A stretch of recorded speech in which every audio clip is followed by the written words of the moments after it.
Сол жақында бір естіген даналығы соншалық, бір табақ ет алдына қойған кезде, қазақ үлкен аталардың алдына қойған ғой, сонда аталарымыз үй ішіндегі болып отырған проблеманы қойдың бір басымен, жамбасымен, құйрық бауырымен шешіп берген екен де. Мысалы, қойдың басын алады да, біз не істейміз? Құлақты бірінші кесіп алады да, балаға береді. Оны неге балаға береді? Балдар кезінде сол құлақты алған кезде қызарған, ұялғаннан. Қазір қуанады ғой, маған құлақ беріп жатыр деп. Бұрын қызарған. Өйткені неге берген? Ана балаға айтқан, ана әжең мен мамаңның ортасына құлақ болмайын алайын. Сөздерін бір-біріне тасыма, мә деген. Таңдайды, қазір әнші бол дейді. А бұрын өсек айтып жүргендерге берген. Тақылдамай мә, таңдай мә.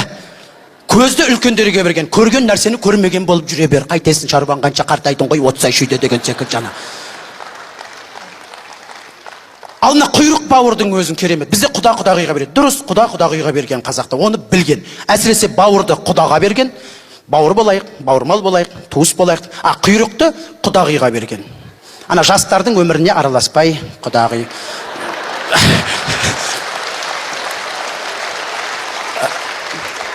Құйрықтай жұмсақ болып жүре берейік деген ғой, жалпы айтқым келіп тұрған сол. Сондықтан да ардақты ағайындар, құрметті достар, мереке құтты болсын. Қандай мерекелер болып жатыр, қандай мерекелер алда тұр. Осының бәрін тойлап жүре берейік. Еліміз аман болсын, жұртымыз тыныш болсын.